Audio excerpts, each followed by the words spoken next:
Hey, folks. So, what's on my mind today? What we are watching right now is not about faith, it's about power.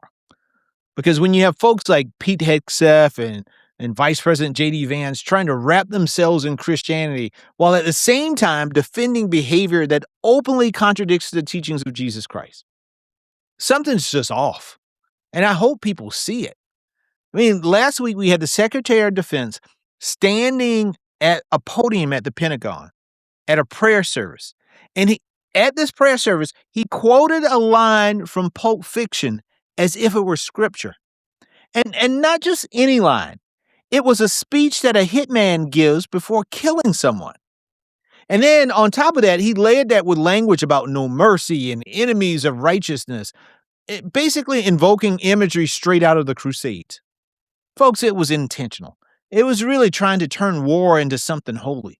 But here's the part that folks don't want to talk about. That there were some real faith leaders who stood up and said enough is enough. Not just politicians, but real faith leaders. And they pushed back against this craziness. There was a conservative Catholic archbishop who said that this war is hard to justify under the Christian teaching. And then even the Pope Leo XIV said that, he said, woe to those who manipulate religion for political or military gain. And that's not coming from the left. That's not coming from Democrats. That's not partisan. That's the church that's just saying this ain't it. Now, I really want to talk about the hypocrisy because at the same time, you have Donald Trump posting images of himself as Jesus. And he didn't apologize for it. He laughed it off. He said, I was a doctor. Well, folks, what doctor did you see in these white flowing robes and light coming from their hands? Let's be serious here. But still, in the face of all that blasphemy, you still had leaders in the evangelical movement trying to defend Donald Trump, trying to defend his act, trying to explain it away, excuse it away, rationalize it in some fashion.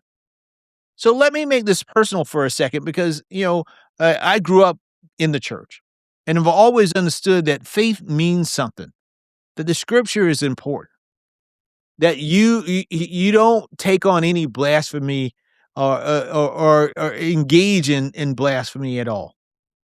That faith is about humility, is about service, is about truth.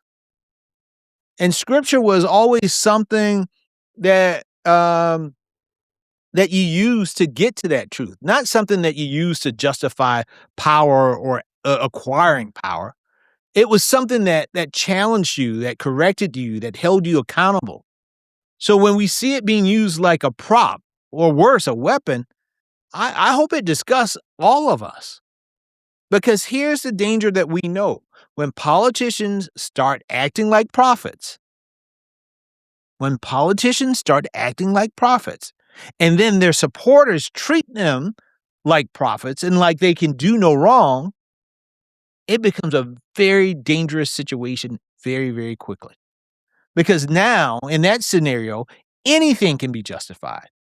We have seen in our past that religion and faith, we've seen it used like this before. Because now, in that type of situation, war becomes righteous, criticism becomes heresy, and truth becomes whatever serves power. But we know this. This isn't faith. Faith doesn't need defending with propaganda. Faith doesn't need to be twisted to justify violence. Faith doesn't need a politician pretending to be Jesus. This is about power. And the question for all of us is very simple. Are we going to stand for real faith or are we going to stay silent while it gets used and abused for power?